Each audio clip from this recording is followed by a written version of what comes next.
Assalamualaikum warahmatullahi wabarakatuh. Hai semua, perkenalkan nama saya Reva Fitriani.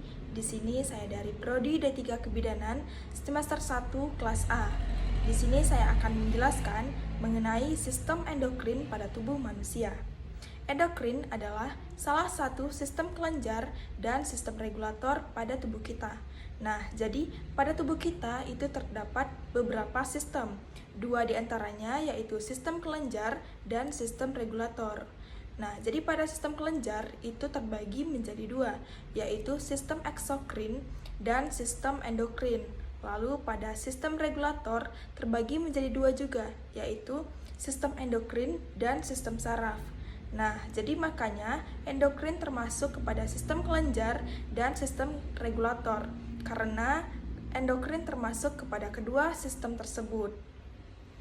Pada umumnya, sistem endokrin itu berfungsi untuk mengatur pelepasan hormon seperti metabolisme, tumbuh kembang, fungsi reproduksi seksual, tekanan darah, nafsu makan, dan siklus tidur. Nah, berdasarkan fungsinya, biasanya sistem endokrin disebut juga dengan sistem hormonal. Lalu cara kerja sistem endokrin adalah untuk membawakan pesan. Pesan ini disebut juga dengan hormon dari kelenjar endokrin menuju ke organ target. Nah, jadi apa sih sistem endokrin itu? Sistem endokrin adalah sekelompok sel yang berfungsi membawakan senyawa kimia yaitu hormon dan mendistribusikan melalui pembuluh darah menuju ke sel, jaringan, organ yang memerlukan alias organ target. Sistem endokrin terbagi menjadi beberapa. Yang pertama yaitu hipofisis atau kelenjar pituitari. Adalah kelenjar kecil seukuran kacang polong yang terletak di dasar otak, tepatnya di bawah hipotalamus. Meskipun kecil, biasanya hipofisis sering juga disebut dengan kelenjar utama. Yang kedua yaitu tiroid atau kelenjar gondok. Adalah kelenjar yang berfungsi untuk mengatur metabolisme tubuh. Hormon yang dihasilkan yang pertama yaitu tiroksin, triodotironin, dan kalsitonin. Lalu yang ketiga yaitu paratiroid atau kelenjar anak gondok. Adalah kelenjar kecil yang berada di leher, biasanya terletak di belakang kelenjar tiroid. Kelenjar ini berfungsi untuk mengatur kadar kalsium dan fosfat pada tubuh kita melalui produksi hormon yang dihasilkan. Lalu yang keempat adalah adrenalin atau kelenjar anak ginjal.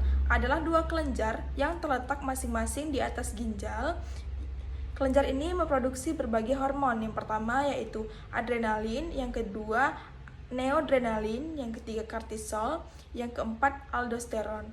Lalu yang kelima yaitu pankreas atau disebut juga dengan pulau Langerhans. Adalah kelenjar ini memproduksi berbagai hormon. Yang pertama yaitu insulin. Hormon insulin berfungsi untuk menurunkan kadar gula darah dan glukagon. Glukagon adalah berfungsi untuk menaikkan kadar gula darah di dalam tubuh kita.